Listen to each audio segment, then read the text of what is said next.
Sebuah pemotor yang nekat melintasi banjir di jalanan Boulevard Raya Kelapa Gading, Jakarta Utara mengalami mogok atau mati mesin. Dibantu warga sekitar, pemilik motor berupaya menyalakan mesin yang kemasukan air banjir. Tidak hanya motor, sejumlah mobil juga mengalami mogok. Ketinggian air yang bervariasi, yakni 30 hingga 50 cm, menyebabkan sejumlah mobil ini mati mesin. Jalan Boulevard ini menjadi satu dari 10 titik banjir di Jakarta akibat hujan deras yang mengguyur Jabodetabek semalam.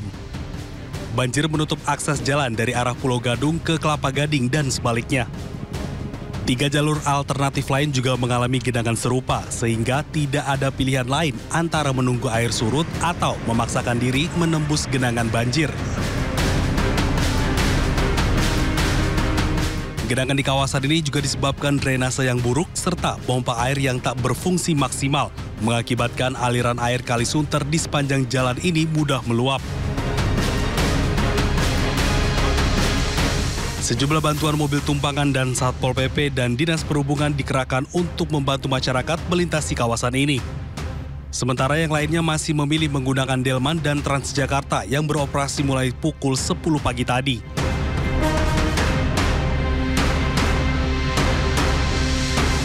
Di sini juga ada pompa, tapi kelihatannya nggak fungsi. Di sana di Arta Gading juga ada, tapi nggak fungsi juga.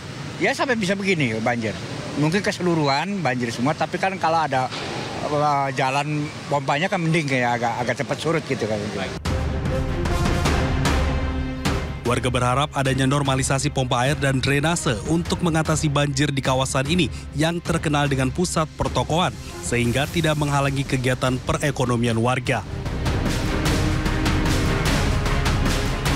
Dari Jakarta, Camar Haenda, Indra Purnama, iNews melaporkan. Pemirsa, banjir masih menggenangi rumah warga di Kelurahan Tugu, Jakarta Utara. Sementara itu, air yang cukup tinggi dimanfaatkan warga sekitar untuk bermain. Hujan yang turun terus-menerus dengan intensitas yang tinggi telah merendam sejumlah wilayah di Jakarta, termasuk di Kelurahan Tugu, Jakarta Utara. Ketinggian air beragam hingga 50 cm. Untuk mengantisipasi banjir semakin tinggi di Kelurahan Tugu, Sudin Sumber Daya Air memasang pompa air untuk menyedot air dan dibuang ke sungai pada siang tadi.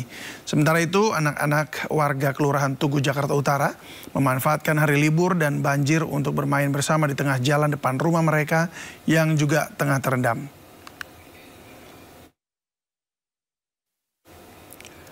Banjir juga masih menggenangi sejumlah titik di Jalan Panjang, Kedoya, Jakarta Barat. Ketinggian air masih tersisa 10 cm dari sebelumnya mencapai 40 cm.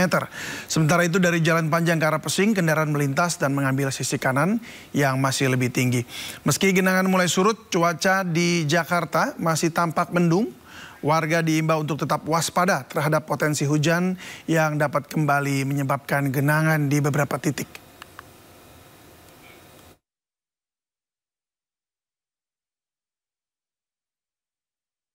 Juga merendam kawasan flyover Boulevard Raya Jakarta. Ketinggian banjir yang merendam ruas jalan Boulevard Raya Jakarta Timur sekitar 30 hingga 40 cm.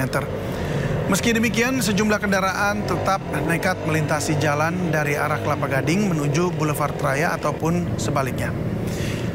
Ya, namun banyak juga kendaraan roda 2 yang menunggu banjir surut untuk melintasi jalan yang masih terendam air.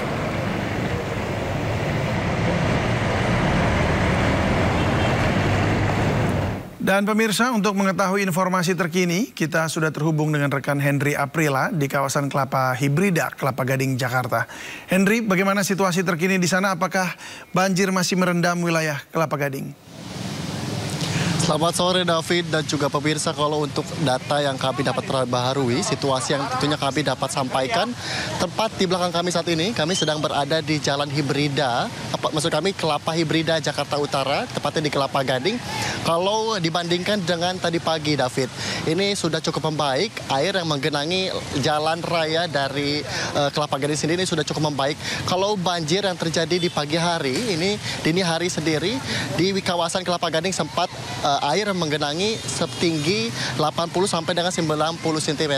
Kalau untuk di siang hari sampai dengan sore hari ini sudah cukup membaik di kisaran 30 sampai dengan 20 cm untuk ketinggian air sendiri. Kemudian kalau kami dapat sampaikan juga ini memang sejumlah kendaraan sejak tadi siang sampai dengan sore hari ini sudah cukup membaik. Kendaraan baik itu kendaraan roda 4 maupun kendaraan roda 2 sudah bisa melintas di Jalan Kelapa Gading ini sendiri. Dibandingkan dengan tadi pagi, ini kendaraan-kendaraan yang melintas juga sempat mengalami mati mesin, seperti halnya kendaraan roda 4 dan juga kendaraan roda 2. Kalau informasi yang kami terima dari warga sekitar memang tidak memilih untuk berada atau singgah ke tempat evakuasi. Mereka memilih untuk tetap tinggal di kediamannya masing-masing untuk mengantisipasi terjadinya banjir susulan begitu. Kemudian juga kami terima dari kepolisian sekitar juga menyampaikan ada sejumlah titik-titik yang memang masih terjadi banjir.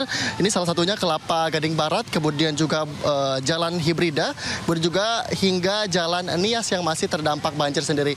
Kalau informasi yang kami terima kembali, ini memang biasanya kalau di Kelapa Gading terjadi banjir, genangan yang cukup meningkat, namun memang biasanya di sekitaran dari Jalan Sunter sendiri juga tergenang banjir. Kalau untuk di tahun ini tentunya memang hanya di sekitaran Kelapa Gading saja, namun di sekitaran Sunter tidak terjadi banjir. Ini yang menjadi satu keluhan dari warga sekitar. Tentunya para pemerintah sendiri juga perlu memperhatikan apa yang harus diperbaiki dalam banjir ini sendiri. Karena mengingat genangan air yang selalu terjadi setiap tahunnya, jika terjadi hujan deras selalu di Kelapa Gading terjadi banjir. Namun juga kalau untuk tahun ini memang di sekitar Sunter tidak terjadi banjir, kalau di Kelapa Gading masih terus terjadi banjir. Kemudian juga dari pihak Dinas Kecamatan Kelapa Gading juga sudah mengerahkan sejumlah pompa-pompa air yang juga telah berfungsi baik untuk mengantisipasi terjadinya banjir susulan. Namun untuk air saat ini memang sudah teratasi, namun tidak menyurutkan untuk masyarakat sendiri bisa beraktivitas. Karena mengingat kalau kami lihat juga beberapa aktivitas masyarakat, David, ini masih terhambat. Kemudian juga beberapa kendaraan juga sempat masih mati mesin untuk bisa melintasi kawasan dari Jalan Kelapa Gading ini sendiri. Kami akan terus pantau dan kami akan terus perbaharui situasi terkini di Jalan Kelapa Gading sendiri, dan kami akan terus lihat, David. Baik, Henry, tadi malam saya sempat terjebak juga di kawasan tersebut. Apakah di sana mobil-mobil masih ada yang terparkir di jalan karena mungkin menghindari rumah mereka yang tenggelam lebih banyak, artinya air lebih tinggi begitu? Betul sekali, David. Kalau untuk sejumlah kendaraan ini yang memang kalau kita dapat terima informasinya, ini kendaraan-kendaraan dari warga sekitar yang masih parkir di sekitaran jalan atau di daratan yang lebih tinggi. Karena mengingat ada beberapa titik yang tadi kami sebutkan, ini masih tergenang air yang tentunya juga mereka memilih untuk tinggal di kediamannya masing-masing. Namun memang untuk kendaraannya dikerahkan atau disimpan di samping jalan di daratan yang lebih tinggi. Kalau untuk saat ini memang masih banyak sekali, David, kendaraan-kendaraan yang masih ditaruh atau dikerahkan di sekitaran dataran-dataran tinggi yang berada di Jalan Kelapa Gading sendiri. David. Oke, baik. Kita berharap bahwa memang tidak ada banjir susulan dan juga tidak terjadi kemacetan. Karena tadi malam macet parah di kawasan Anda sedang laporan ini. Terima kasih Henry Aprila sudah berbagi bersama kami dan selamat bertugas kembali. Pemirsa, hujan dengan intensitas tinggi di Jakarta pada Selasa malam hingga hari ini menyebabkan sejumlah wilayah di Jakarta terendam banjir. Salah satunya di Jalan Grogol, tepatnya di Jalan Satria Raya, Jakarta Barat. Di ruas Jalan Satria Raya, Jakarta Barat, ketinggian air sekitar 15 hingga 30 cm. Banjir menyebabkan lalu lintas tersendat dan hanya bisa dilalui kendaraan satu persatu. Selain Jalan Raya Satria, banjir juga berdampak ke pemukiman warga di Jalan Satria RW 04, Kelurahan Jelambar. Di situ ketinggian air diperkirakan sekitar 20 hingga 40 cm.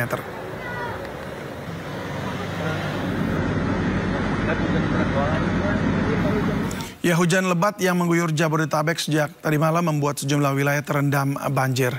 Salah satunya di kawasan Kebon Pala, Kampung Melayu, Jakarta Timur. Ketinggian air hingga 70 cm.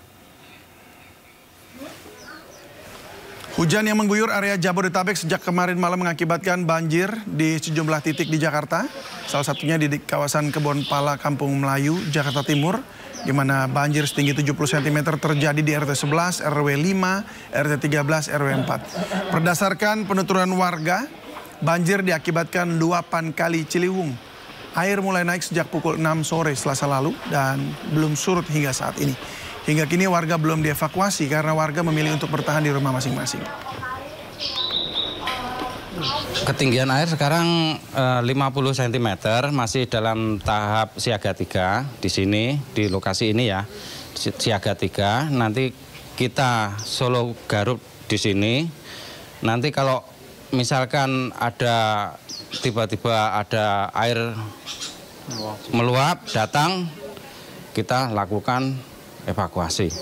Masih tetap untuk bertahan di kediaman masing-masing, karena kalau masih air semakin berkurang, untuk membersihkan itu semakin cepat gitu kan. Kalau ketinggalan untuk membersihkan airnya, saya biar Bapak pemerintah biar bisa kali dilaksanakan secepatnya di tanggulnya, dipercepat agar kita tidak kebanjiran lagi. Nah, udah gitu, saya minta bantuan pemerintah buat orang-orang yang di pinggir kali kan lebih rawan banjirnya. Minta tolong dibantu lebih cepat karena ada lansia, ada yang sakit juga lansianya udah kembang balik. Nah, banyak balitanya, banyak anak-anak. Tolong diperbantu, dipercepat sama pemerintah buat pengobatannya dan sama bahan-pangannya. Maka saya begitu. Pukul 6 dia sudah datang, tapi ketinggian sih masih rendah.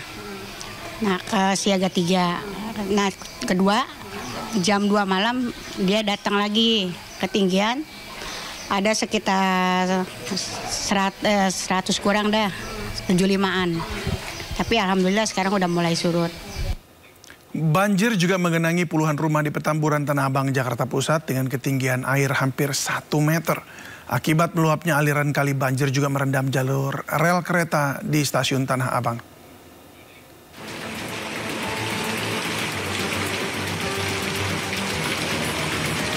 Banjir menggenangi sejumlah titik di Jakarta usai hujan deras yang mengguyur beberapa jam pada Selasa malam. Di antaranya pada permukiman padat penduduk di Jalan Petamburan, Tanah Abang, Jakarta Pusat. Air yang semula hanya menggenangi akses jalan perlahan mulai masuk ke dalam rumah. Sedikitnya puluhan rumah di lokasi ini terendam banjir dengan ketinggian hampir 1 meter. Sejumlah warga langsung mengevakuasi kendaraan mereka ke tempat yang lebih aman karena khawatir banjir akan semakin tinggi. Selain itu, banjir yang diakibatkan meluapnya kali kanal banjir barat ini juga merendam jalur rel kereta di stasiun Tanah Abang. Air meluap melalui saluran drainase yang merendam bantaran rel. Akibatnya, jalur tersebut tidak bisa dilalui komuter lain. Dari Jakarta, Radi Sanjaya, iNews melaporkan. Untuk membahas terkait wilayah-wilayah yang saat ini rawan banjir dan juga perlu dievakuasi serta pengungsian, kita sudah terhubung melalui sambungan Zoom dengan Kepala Pusat Data dan Informasi BPBD DKI Jakarta, Muhammad Yohan. Selamat sore, Pak Yohan. Selamat sore. Ya, terima kasih sudah bergabung bersama kami, Pak, di Sindo Sore. Pak, berapa banyak wilayah Jakarta yang masih tergenang banjir sampai saat ini, Pak?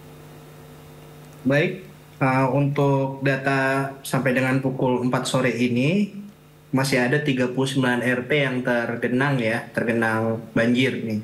Mayoritas di Jakarta Barat ya, ada di Kelurahan Cengkareng Barat 2 RT, Kelurahan Cengkareng Timur 4 RT, Kelurahan Duri Kosambi 7 RT, Kelurahan Daung Kaliangke 10 RT, Kelurahan Rawa Buaya 4 RT, Kelurahan Jelambar Baru 2 RT, Kelurahan Pegadungan 3 RT, Kelurahan Tegal Alur 6 RT, dan Kelurahan Joglo 1 RT ya.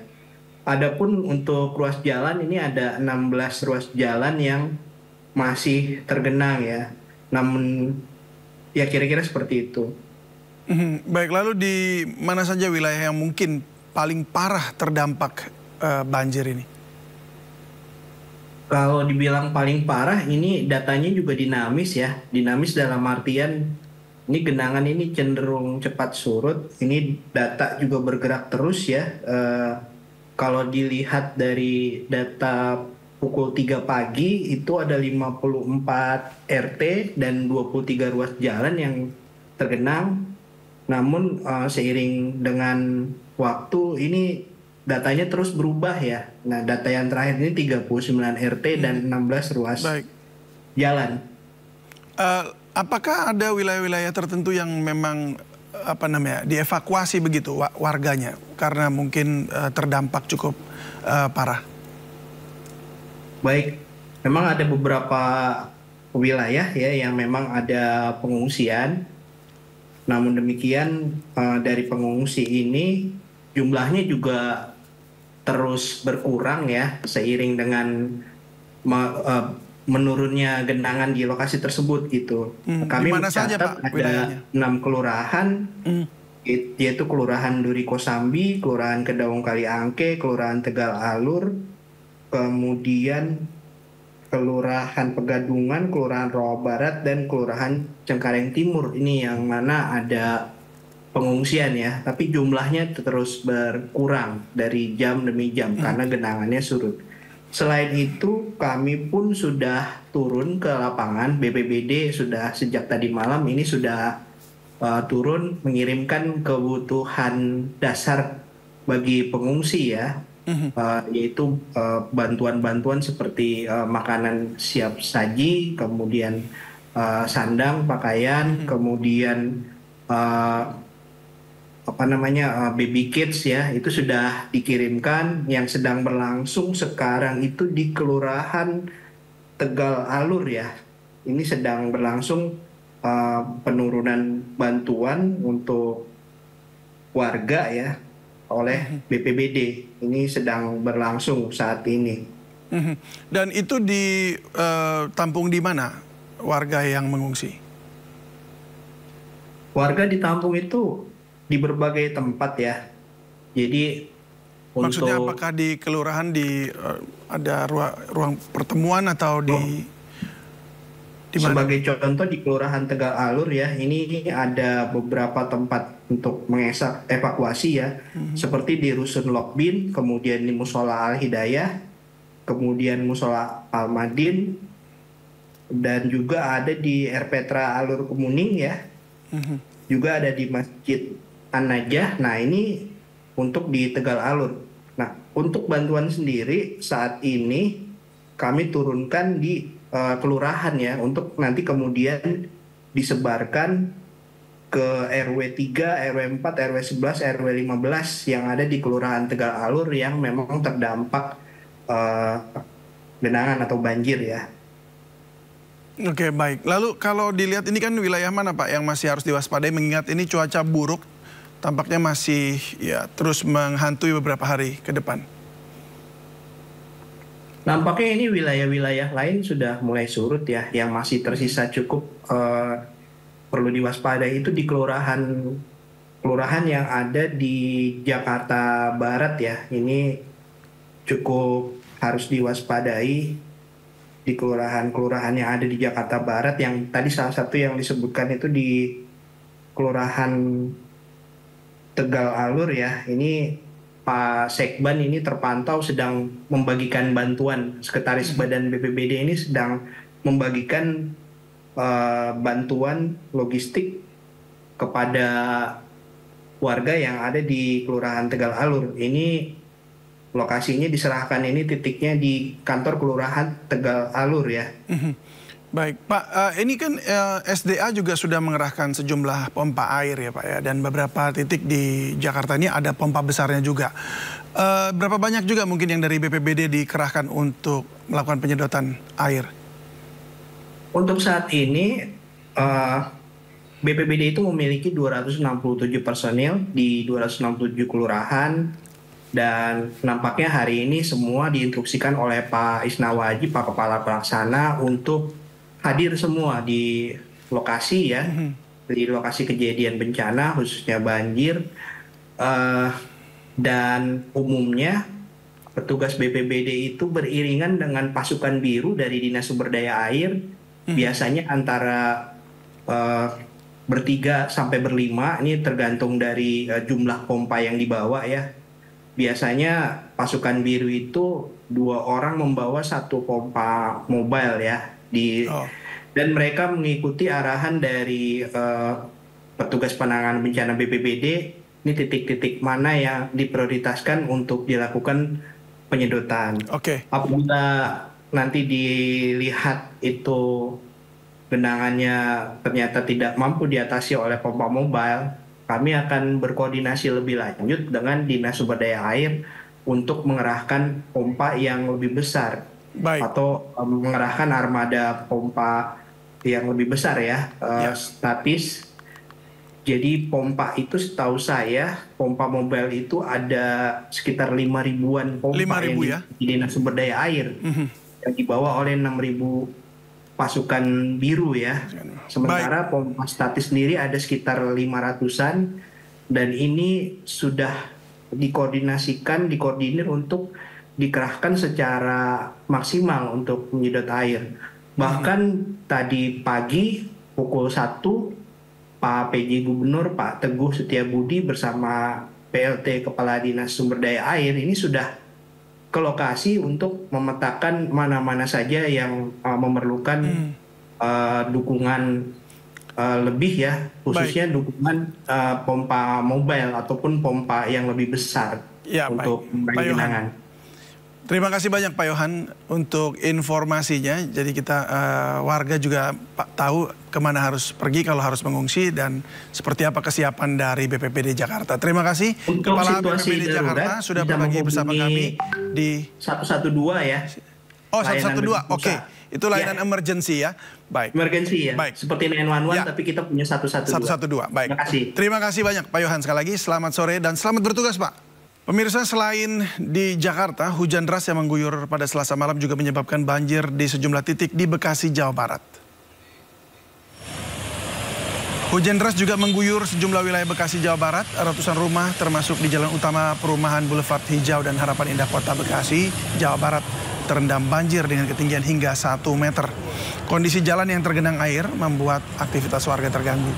Bahkan sejumlah kendaraan roda 2 yang nekat menerobos genangan air terpaksa menepi karena mogok. Selain akibat hujan deras, drainase yang tidak berfungsi dengan baik membuat air tak kunjung surut. Sementara itu, banyak warga yang baru pulang kerja terjebak di gerbang utama perumahan. Sedangkan puluhan kendaraan roda 4 warga sudah mulai diungsikan di pinggir jalan raya.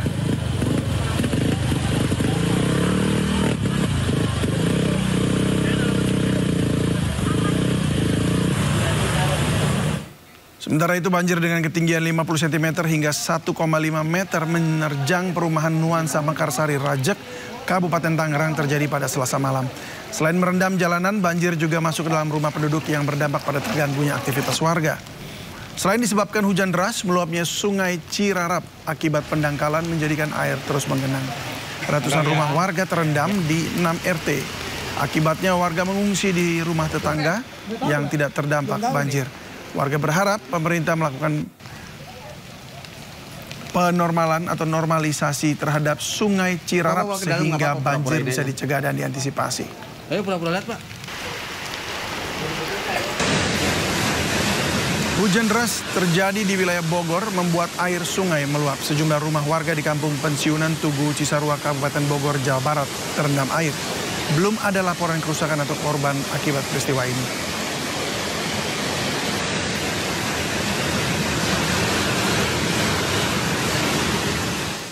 Masih seputar banjir pemirsa, di mana banjir besar melanda komplek perumahan Berkat Alam Sekumpul Martapura, Kabupaten Banjar, Kalimantan Selatan, hingga membuat sebagian warga mengungsi. Sementara di Samarinda, Kalimantan Timur, tim relawan gabungan mengevakuasi warga yang terendam banjir di 2 kecamatan.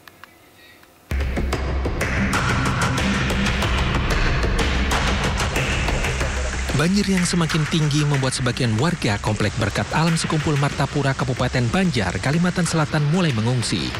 Banjir yang mencapai 1 meter merendam semua rumah warga dan terpaksa menyelamatkan harta benda mereka agar tidak rusak terhadap banjir. Dalam tut. Sudah hampir setengah meter pula. Sudah berapa hari banjirnya? Udah 2 hari yang di rumah itu 2 hari. 2 hari ini. Kalau jalanan ini sudah lama pula? Kalau jalanan ini setengah bulan dah. Sementara di Samarinda, Kalimantan Timur, banjir juga merendam 2 kecamatan di Samarinda Utara dan Sungai Pinang. Tim relawan gabungan mengevakuasi warga yang akan mengungsi ke rumah kerabat. Debit air terus mengalami peningkatan dan meluas ke sejumlah wilayah akibat limpahan air dari bendungan Benanga dan ditambah lagi hujan yang masih mengguyur kota Samarinda. Tim bencana gabungan dan relawan terus disiap-siagakan di sejumlah titik untuk memantau peningkatan air dan membantu warga yang ingin dievakuasi. Yang ada di posko termasuk relawan terpadu ya, itu terus memantau perkembangan di lapangan, juga termasuk membantu evakuasi, dan perkembangan data itu menjadi basis kami untuk distribusi bantuan yang sedang kita siapkan untuk dapur umum. Warga dari posko darurat sangat membutuhkan bantuan logistik untuk persiapan makanan dan tim kesehatan. Dari Banjar, Kalimantan Selatan dan Samarinda, Kalimantan Timur, Sairi Ardi Wirya, iNews melaporkan. Pemirsa, tumpukan lumpur masih membuat akses jalan di Desa Grobogan lumpuh pasca banjir yang terjadi. Sementara itu PT KAI mendatangkan sejumlah alat berat untuk memperbaiki rel kereta api yang longsor di wilayah Grobogan, Jawa Tengah.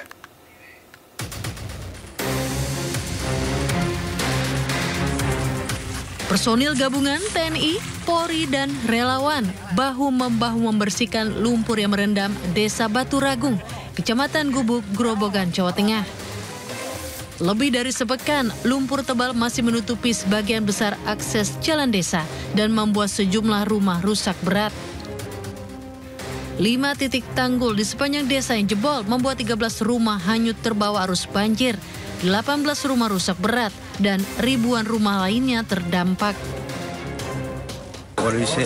Kondisi dusun, khususnya yang Mintreng dan Ringin Kidul, yang langsung terkena dampak itu masih lumpuh.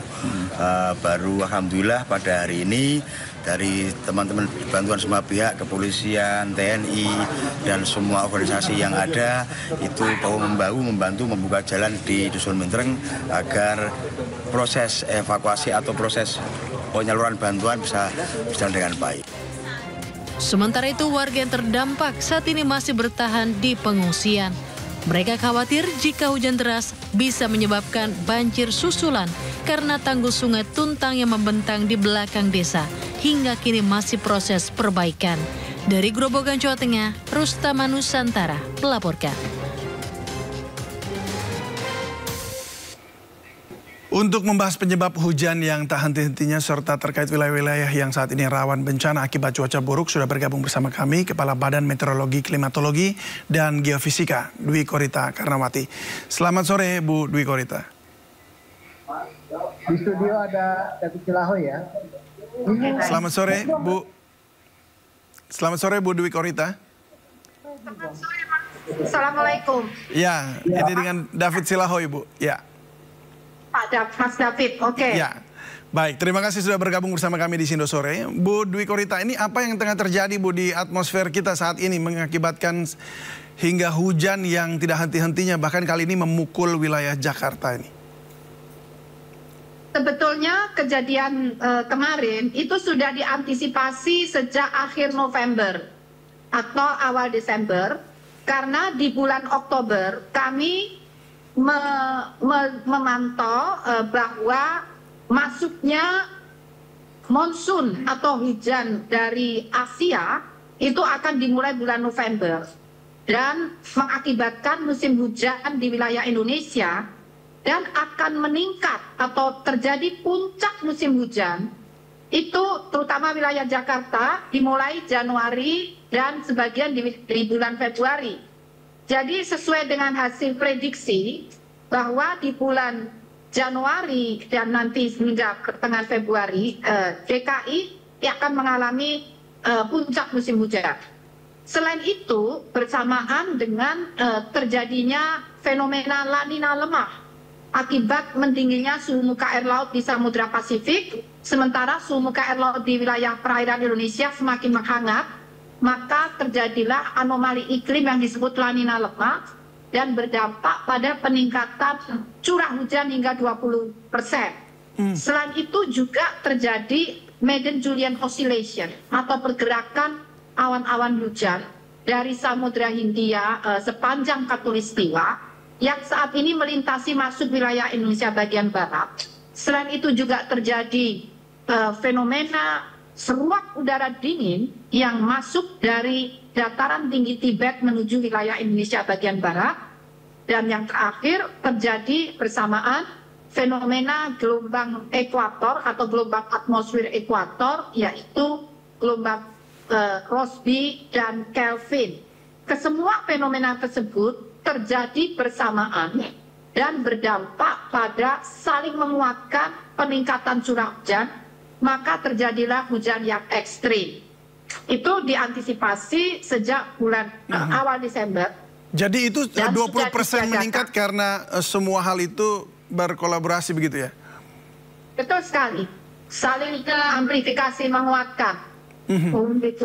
Oke, jadi kalau dilihat wilayah mana nih selain Jakarta yang akan terdampak dalam waktu bersamaan? Ya, dalam waktu bersamaan juga terjadi di Jawa Tengah, Jawa Timur, Jawa Barat ya. Kemudian juga terjadi di Kalimantan, baik Kalimantan Selatan, Barat, Timur, kemudian di Sulawesi Utara, Selatan, hampir seluruh wilayah Sulawesi, kemudian juga terjadi di Maluku dan di Papua. Dan di ini akan Sumatera juga terjadi bersamaan. Akan berlangsung berapa lama situasi dengan anomali seperti tadi yang disampaikan?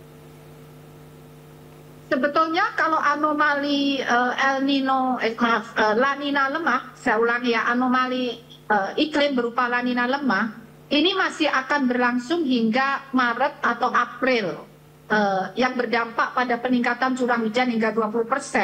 Kalau Madden-Julian Oscillation, ini akan segera berakhir, akan segera berlalu dalam beberapa hari ke depan, paling 3 hari ke depan, sampai 1 minggu ke depan. Kalau fenomena seruak udara dingin juga akan tidak lama, hanya beberapa hari. Yang cukup lama adalah fenomena monsun Asia. Masuknya monsun Asia bersamaan dengan terjadinya El Nino lemah, ini masih akan berlangsung hingga Maret-April. Demikian. Baik, kalau memang begitu berarti dalam 3 hari ke depan ini masyarakat baik itu di Jakarta dan sejumlah daerah yang tadi disampaikan itu masih harus tetap waspada ya? Karena akan ada susulan begitu. Kemungkinan masih akan terjadi meskipun semakin melemah. Semakin melemah, insya Allah hanya sampai tanggal 30 Januari, berarti sampai besok. Setelah 31 Januari, saat 31 Januari itu sudah mulai melemah. Berarti yang tertingginya tadi adalah yang tadi malam ya? Tadi malam, iya. Baik. Semoga. Oke. Kami akan terus memonitor, ya. Ya, baik. Nah ini memang sirkulasi siklonik dan perlambatan kecepatan angin atau konvergensi ini memicu potensi pertumbuhan awan hujan. Dan kita akan simak keterangan dari BMKG berikut ini. BMKG, kombinasi dinamika atmosfer tersebut menyebabkan potensi hujan sedang hingga lebat dan cuaca ekstrim yang perlu diwaspadai, meliputi di wilayah sebagian besar wilayah Sumatera, sebagian besar Jawa, Bali, Nusa Tenggara, sebagian besar Kalimantan, kemudian di sebagian besar Sulawesi, Maluku, Maluku Utara, Papua, dan Papua Barat. Baik Bu, mungkin tanggapan dan juga apa yang harus disiapkan oleh warga yang khususnya hari-hari ini terdampak.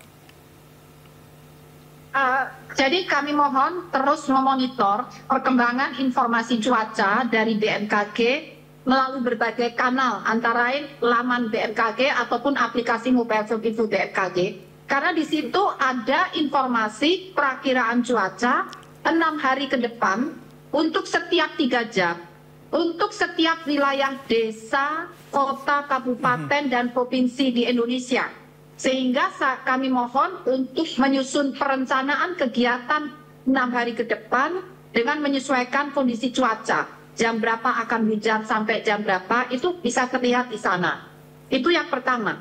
Yang kedua juga bagi yang tinggal di wilayah bantaran sungai, kemudian lembah-lembah sungai, ini mohon siaga ya, kalau perakiraan cuaca atau peringatan dini menyatakan akan terjadi hujan dengan ekstrim atau lebat, segera saja meninggalkan bantaran sungai, mencari tempat yang aman. Artinya, termasuk lokasi-lokasi wisata ya, karena hari ini lagi pada liburan juga kan sebenarnya, jadi mesti diwaspadai ya.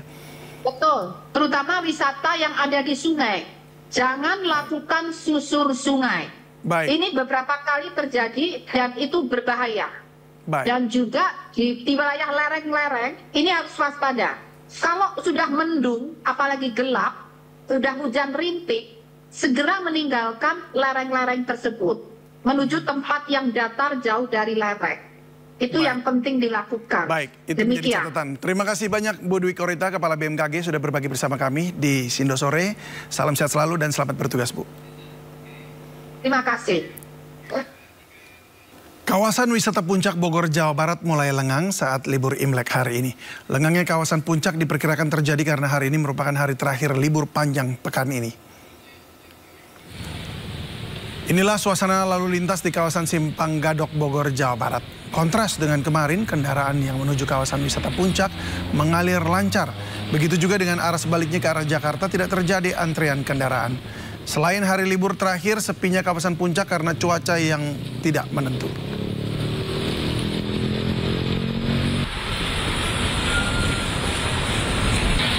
Pemirsa, saat ini kami sudah terhubung dengan rekan Esra Ambarita di Simpang Gadok, Bogor, Jawa Barat. Esra, bagaimana situasi terkini di Simpang Gadok dalam momen Hari Raya Imlek sore ini?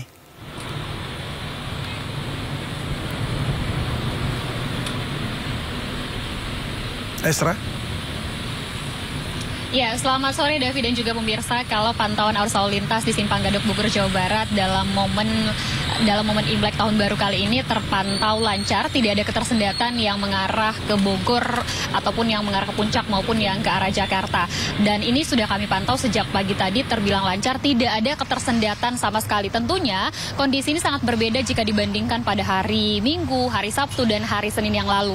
Dan kalau menukil apa yang disampaikan oleh Satlantas Polres Bogor, bahwa setidaknya pergerakan untuk lalu lintas hari ini ada 10.000 kendaraan. Berbeda dengan hari kemarin yakni sudah mencapai di angka 100.000 kendaraan. Meski demikian, kalau kami pantau ini masih mendominasi perjalanannya yang ke arah Puncak Bogor. Nah, tadi dari Satlantas Bogor sempat menerapkan sejumlah kebijakan ataupun rekayasa lalu lintas. Yang pertama, jam 6 hingga di jam 9 pagi sempat diberlakukan sistem ganjil genap, kemudian ditiadakan jam 12 diganti dengan rekayasa lalu lintas yakni sistem satu arah ataupun one way yang mengarah ke Jakarta. Namun ini juga berlaku tidak begitu lama. Tadi kami pantau sekitar pukul 3 sore sudah tidak diberlakukan. Namun ini akan tetap diberlakukan secara situasional atau melihat nanti terkait volume kendaraan. Dari Satlantas terus mengimbau agar terus berhati-hati di jalan, mengingat kondisi dari Bogor ini kerap kali diguyur hujan, jadi harus memastikan kendaraan dalam keadaan prima, kesehatan juga, dan untuk tetap mematuhi rambu-rambu lalu lintas. Demikian Davi yang bisa kami sampaikan dari Simpang Gadok Bogor. Kembali ke Anda di studio. Baik, terima kasih rekan Esra Ambarita melaporkan langsung dari Simpang Gadok, Bogor, Jawa Barat. Selamat bertugas kembali. Libur panjang, arus lalu lintas menuju Pantai Carita dan Anyar macet hingga 8 km. Selain di Anyar, kemacetan juga terjadi di Jalan Malioboro, Yogyakarta.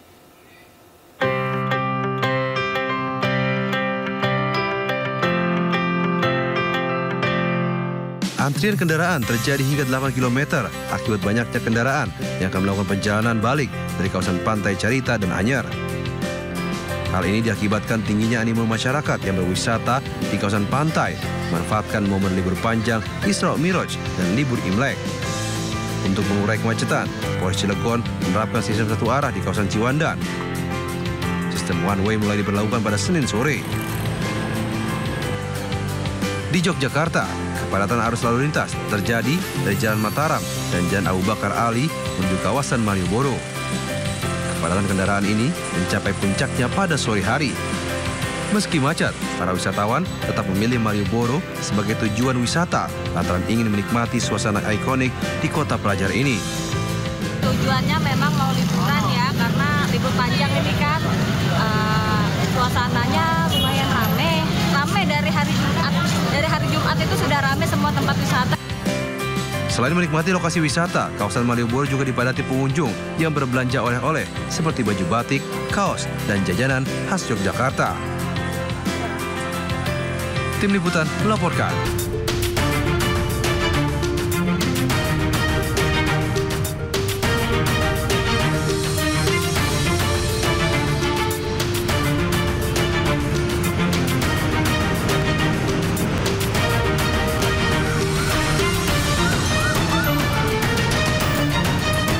Ya pemirsa, saatnya kita simak pantauan arus lalu lintas. Pada sore hari ini kami telah terhubung dengan Brigadir Treslinda dari NTMC Polri yang kini berada di kawasan Kelapa Gading, Jakarta Utara. Brigadir Treslinda, bagaimana pantauan arus lalu lintas dari tempat Anda melapor? David dan ya baik, terima kasih David dan pemirsa. Saat ini saya berada di Jalan Boulevard Kelapa Gading. Seperti yang Anda saksikan di layar kaca Anda, saat ini merupakan kondisi arus ini di mana kepadatan kendaraan di kawasan ini terjadi imbas banjir di kawasan Kelapa Gading ini, di mana ini arus lalu lintas untuk ke arah Jalan Boulevard ini sudah dibuka kembali. Rekayasa lalu lintas sudah dibuka oleh lapangan sehingga kendaraan roda 2 maupun roda 4 sejak pukul 14.00 tadi sudah dapat melintas di kawasan ini, dan debit air di kawasan ini sudah menurun mencapai hingga 10 meter sehingga kendaraan roda 2 sudah dapat melintas di kawasan Jalan Boulevard ini. Dan kami harapkan Anda untuk tetap berhati-hati, jaga jarak aman kendaraan Anda, mengingat dengan kondisi jalan kita tidak bisa mengontrol bahwa jalan tersebut dalam keadaan aman, sehingga menjaga batas kecepatan kendaraan adalah hal yang harus diantisipasi bagi para pengguna jalan, terutama kendaraan roda 2. Menurut keterangan anggota kami di lapangan, untuk titik banjir di kawasan wilayah Kecamatan Kelapa Gading ada tersebar di 7 titik. Ada di Pengasahan 2, Boulevard, Jalan Nias, Jalan Pelepah, dan juga di Jalan Hibrida. Dan Jalan Hibrida kondisi banjirnya paling gitu.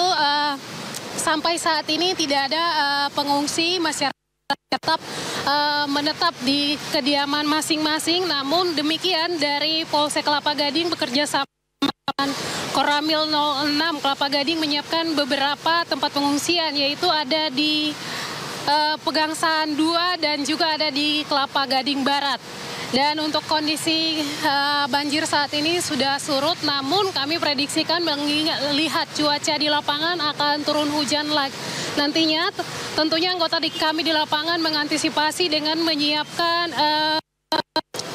pompa-pompa air yang tersedia di beberapa titik di Kecamatan Kelapa Gading. Hal ini untuk menguras air apabila terjadi banjir lagi di kawasan ini.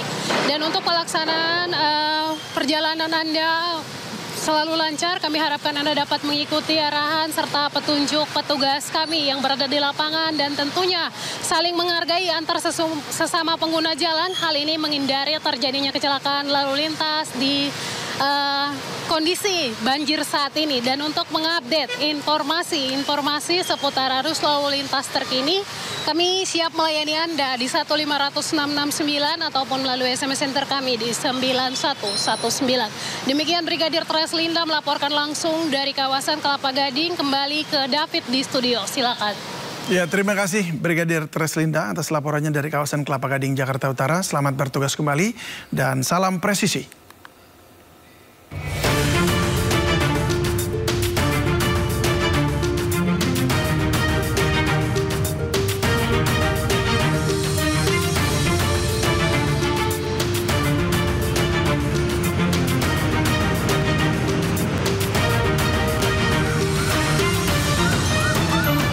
Pemirsa, ibadah Imlek 2567 di Wihara Bahtera Bakti, Jakarta Utara berlangsung khidmat dan dipenuhi suasana pengharapan di Tahun Ular Kayu. Sebagai salah satu wihara tertua di Jakarta, Wihara Bahtera Bakti tidak hanya menjadi pusat perayaan bagi umat Tionghoa, tapi juga simbol toleransi. Dan berikut laporan Jen Cahyani dan juru kamera Sutrisno.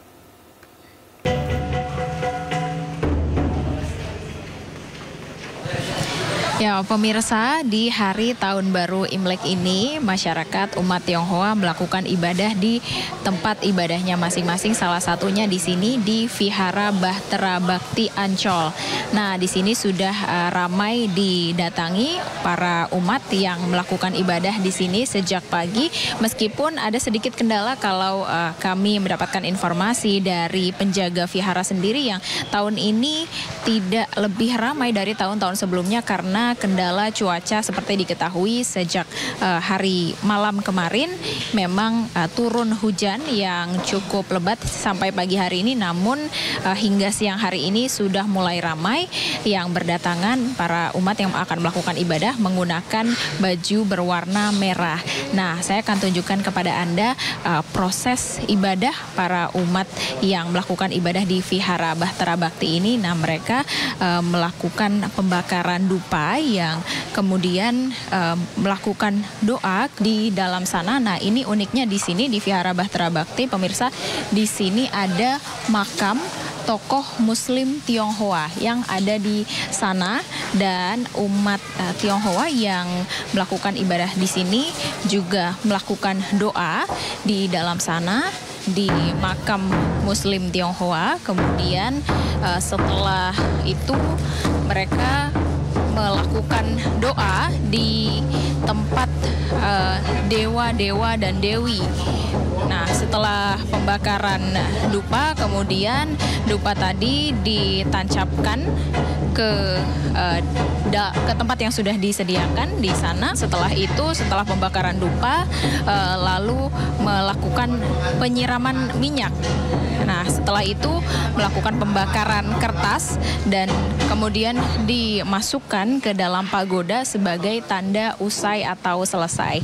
Nah, itu dia proses yang dilakukan umat Tionghoa saat beribadah di sini di Vihara Bahtera Bhakti.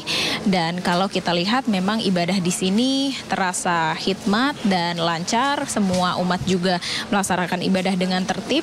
Dan di tahun baru Imlek ini dengan simbol ular kayu yang melambangkan kemakmuran, dengan harapan di tahun baru Imlek ini semua umat yang telah melakukan ibadah dan juga doa senantiasa dilimpahkan dengan kemakmuran.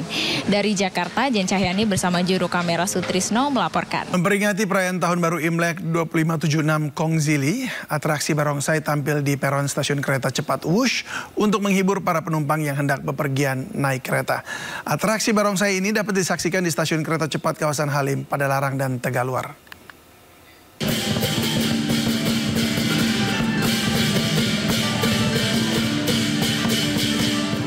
Dua barongsai tampil meliuk-liuk lincah diiringi alunan musik tradisional Tionghoa di dalam stasiun kereta Wush.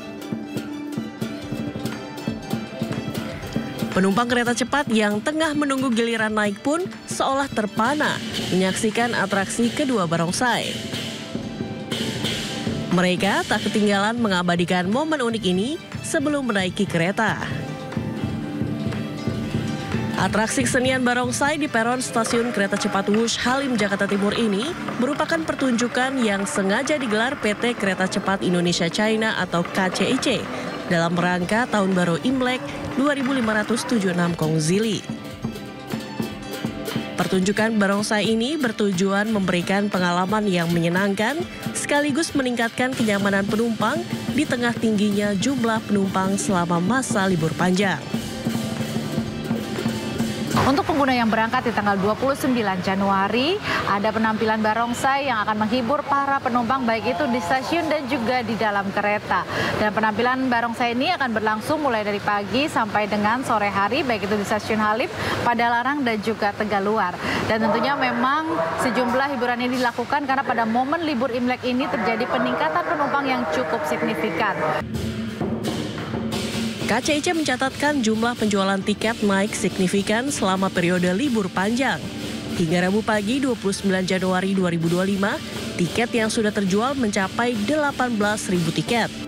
Dan diprediksi akan mencapai 22.000 penumpang hingga keberangkatan terakhir pada Rabu malam.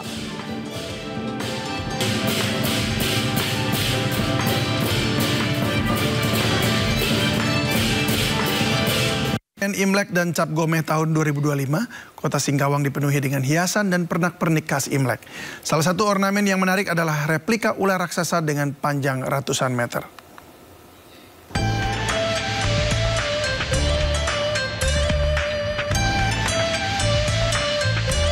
Sio Ular Tanah menjadi tahun yang spesial pada perayaan Imlek dan Cap Gomeh tahun 2025 ini. Pernak-pernik dan hiasan khas Imlek seperti lampion, bunga mehua, dan ornamen ular mempercantik sejumlah titik keramaian di pusat kota Singkawang. Salah satu hiasan yang begitu mencolok pada perayaan Imlek tahun ini adalah replika ular raksasa yang melingkar di lapangan Stadion Kridasana. Ular raksasa ini berwarna merah muda dengan lebar 3 meter dan panjang 239 meter. Dengan diameter tubuh yang besar, pengunjung dapat masuk ke dalam tubuh ular raksasa ini dengan hanya membayar tiket seharga Rp20.000. Terowongan pada tubuh ular raksasa ini menghubungkan dengan pintu Taman Sio dengan konsep pegunungan. Jadi kita bikin ukuran yang luar biasa. Nah, kita namainya ular raksasa. Dan di dalam ular itu diameternya 3 meter, panjangnya 239 meter. Dan itu semacam terowongan, bisa dilalui orang, seperti tadi yang kita lihat. Dan di dalam itu terdiri permainan lampu-lampu. Jadi bermacam spot foto. Pada malam hari, pengunjung juga bisa menikmati hiasan lainnya seperti lampion dan hiasan khas Imlek lainnya. Dari Singkawang, Kalimantan Barat, Rizky Kurnia, iNews melaporkan. Wakil Presiden Gibran Rakabuming Raka bersama istri dan kedua anaknya berkunjung ke Pasar Atom, Surabaya, Jawa Timur. Gibran memborong jajanan pasar serta makan bersama pengunjung di food court.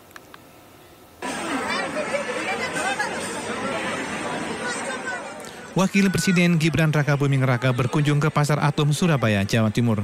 Wapres didampingi sang istri Selvi Ananda serta kedua anak mereka. Wapres berkeliling di sudut Pasar Atom sembari membeli aksesoris Imlek dan memborong aneka jajanan mulai dari cakwe, paneleh hingga manisan. Warga pun memanfaatkan momen tersebut untuk bersuah foto. Ya, untuk menikmati suasana Imleknya, ya, dengan barongsainya, membeli pernak-pernik Imlek, ya, kemudian juga makanan khas sini, yaitu peneleh itu, ya, cakwe peneleh, dan kita menikmati ya makan-makanan seperti Chinese lainnya. PJ Gubernur Jawa Timur menambahkan kunjungan dadakan Wapres karena ingin tahu Pasar Atom yang legend dan dikenal sebagai pusat jajanan tradisional. Setelah menikmati jajanan di Pasar Atom, Wapres dan keluarga meninggalkan lokasi. Dari Surabaya, Jawa Timur, Nur Syafi'i melaporkan. Tahun baru Imlek menjadi momen spesial bagi warga Tionghoa untuk berkumpul dengan keluarga. Nah, Imlek juga identik dengan makan bersama. Penasaran akan santapan khas tahun baru Imlek yang halal dan nikmat di Jakarta? Ini dia.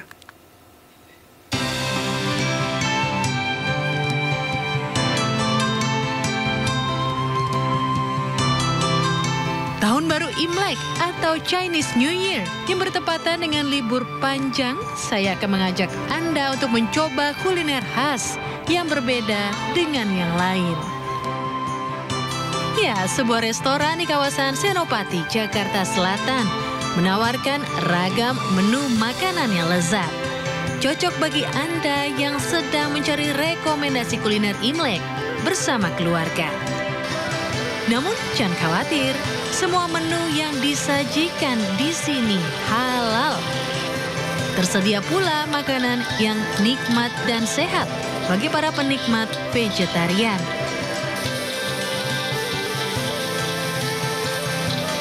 Semua dibanderol dengan harga terjangkau mulai dari Rp80.000. Sejumlah menu menjadi andalan di sini. Ada roasted Peking duck atau bebek panggang, chicken congee, bubur lembut nan gurih, black vinegar cabbage, menu sayur kol yang renyah, dan yang ini dia jagoannya, whole country chicken. Cita rasa gurih asin menyatu dalam ayam rebus yang dimarinasi dengan bumbu homemade resep yang disajikan dingin. Tak hanya makanan, minuman sehat juga ada pemirsa. Dragon Colada, minuman jus buah naga dan nanas ditambah sirup leci. Segarnya. Pemirsa, saya udah selesai cobain ini semua dan ternyata satu pun gak ada yang gagal. Menunya semuanya enak dan favorit saya yaitu whole country chicken. Jadi dia ini rasanya asin, gurih dari bawang putihnya. Pokoknya enak banget. Dan disempurnakan dengan minuman ini, Dragon Colada, yang rasanya seger banget dari buah-buahannya. Nah, jika Anda tertarik untuk coba ini semua, Anda bisa langsung datang ke restoran ini, ada di Jakarta Selatan. Dan tentunya nggak usah khawatir, karena ini semua halal dan harganya terjangkau. Dari Jakarta, Jessica Winoto dengan juru kamera Raga Firdaus melaporkan. Gongsi Pacai, saya lanjut makan, bye-bye.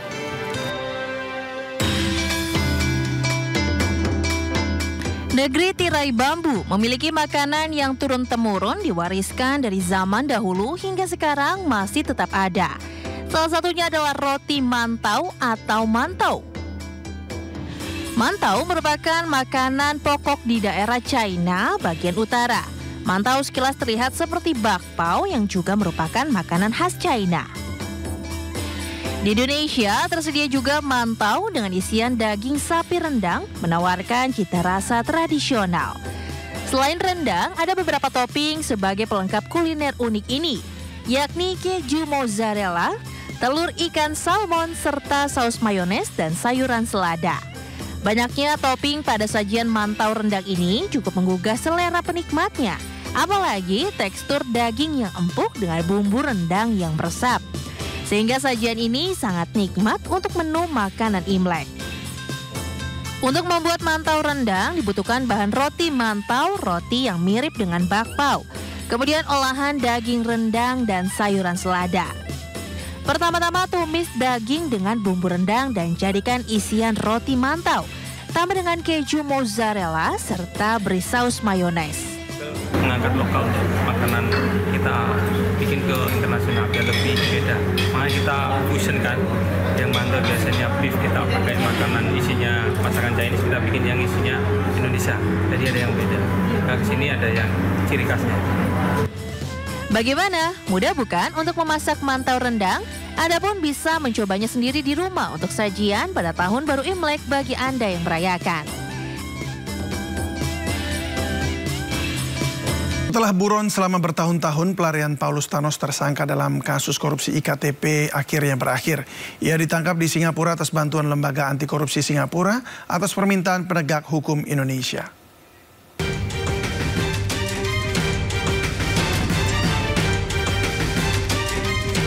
Paulus Thanos, tersangka KPK dalam kasus dugaan korupsi pengadaan KTP elektronik yang berstatus buron sejak Oktober 2021, ditangkap di Singapura.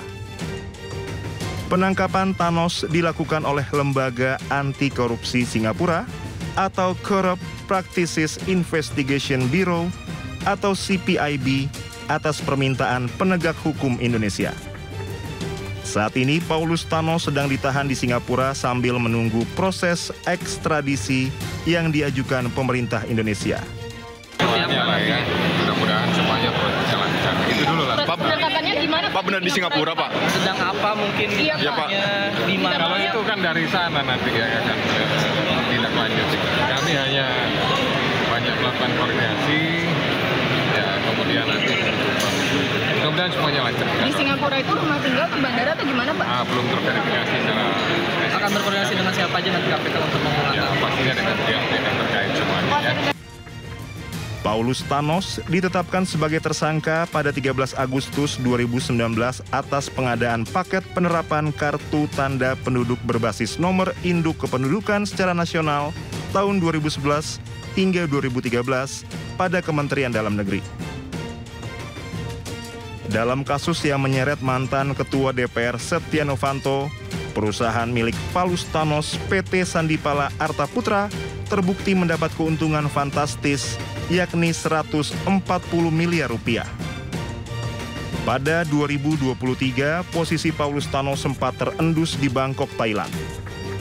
Tim penyidik KPK sempat meminta bantuan kepolisian setempat untuk menangkapnya. Tetapi ditolak karena ia sudah berganti kewarganegaraan dan menggunakan paspor Guinea-Bissau, salah satu negara di Afrika. Namun Menko Hukum HAM Imigrasi dan Pemasyarakatan Yusril Ihza Mahendra menyebut Saat melakukan korupsi, Paulus Thanos masih warga negara Indonesia sehingga akan diekstradisi ke Indonesia untuk menjalani proses hukum. Ketika yang bersangkutan ditangkap di luar negeri, maka kewenangan untuk melakukan negosiasi perundingan untuk melakukan ekstradisi itu focal point adalah Menteri Hukum dan HAM. Dan saya sudah mendapatkan juga informasi bahwa Kementerian Hukum dan HAM bersama Kejaksaan Agung dan juga Kementerian Luar Negeri sedang berkomunikasi dengan pemerintah Singapura untuk yang bersangkutan diserahkan ke Indonesia sesuai dengan ekstradisi yang sudah ditandatangani antara pemerintah Indonesia dengan pemerintah Singapura. Paulus Thanos kan ini sekarang warga negara Afrika Selatan, Prof. Apakah bisa diekstradisi ke Indonesia, Prof? Persoalannya begini, ketika dia sedang melakukan kejahatan itu, dia warga negara apa? Ya. Dan saya kira belakangan dia baru pindah ke warga negara Afrika Selatan, dan itu pun kita mesti mempelajari juga. Karena proses untuk pindah warga negara itu kan harus ada pelepasan lebih dulu terhadap warga negara Republik Indonesia. Sementara ini kita masih menganggap yang bersangkutan adalah warga negara Indonesia. Dalam mengungkap kasus korupsi KTP elektronik ini, KPK telah melakukan serangkaian tindakan hukum, termasuk menjatuhi hukuman pidana oleh pengadilan dan pemeriksaan sejumlah saksi, termasuk mantan Menteri Dalam Negeri Gamawan Fauzi. Paulus Thanos buronan kasus korupsi IKTP memiliki kewarganegaraan ganda. Namun Kementerian Hukum memastikan Paulus Thanos masih berwarga negara Indonesia dan siap diekstradisi. Kementerian Hukum mengungkapkan bahwa pemerintah tengah berkoordinasi dengan KPK, Polri, Kejaksaan Agung, dan Kemenlu untuk proses ekstradisi Paulus Thanos. Batas waktunya adalah 45 hari hingga 3 Maret 2025. Kementerian Hukum menyerahkan komunikasi antar pemerintah untuk ekstradisi Paulus Thanos ke Kementerian Luar Negeri. Sementara itu, Menteri Hukum memastikan bahwa Indonesia tidak mengenal dual kewarganegaraan dan pula tidak hangus secara otomatis. Bahwa yang bersangkutan juga saat ini memiliki paspor negara sahabat. Namun demikian, bahwa berdasarkan peraturan Menteri Hukum dan HAM, bahwa untuk melepaskan kewarganegaraan Indonesia itu tidak berlaku otomatis. Karena itu, saya ingin sampaikan bahwa ada 2 kali yang bersangkutan ingin mengajukan permohonan melepaskan kewarganegaraan. Tetapi sampai hari ini yang bersangkutan belum melengkapi dokumen yang dibutuhkan. Karena itu status kewarganegaraan atas nama Paulus Thanos atau Chin Tianpo, ya.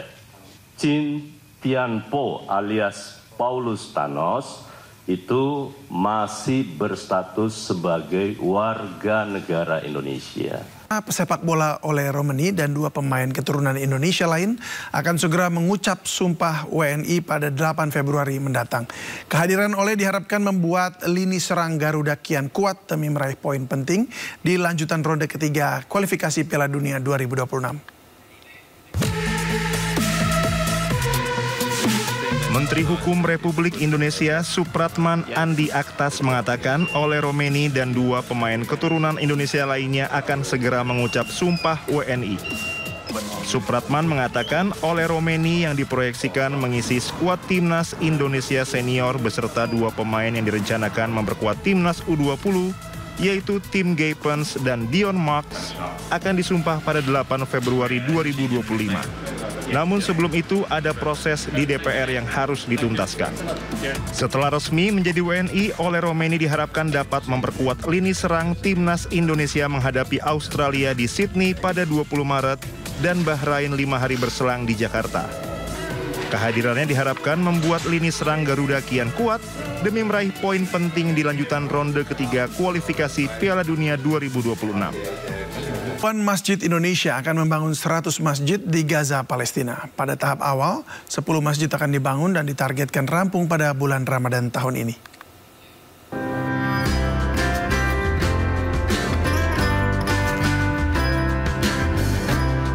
Dewan Masjid Indonesia akan membangun 100 masjid semi permanen di Gaza, Palestina.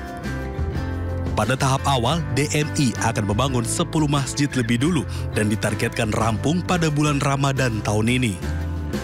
Pembangunan masjid ini diperkirakan menelan biaya 30 hingga 40 miliar rupiah. Masjid-masjid di Indonesia diimbau mengalokasikan 5 hingga 10% dari dana zakat, infak, dan sedekah untuk Gaza Palestina. Karena itu maka kita putuskan bahwa Dewan Masjid akan membantu membangun masjid-masjid sementara yang 1000 itu kehilangan kita di Gaza.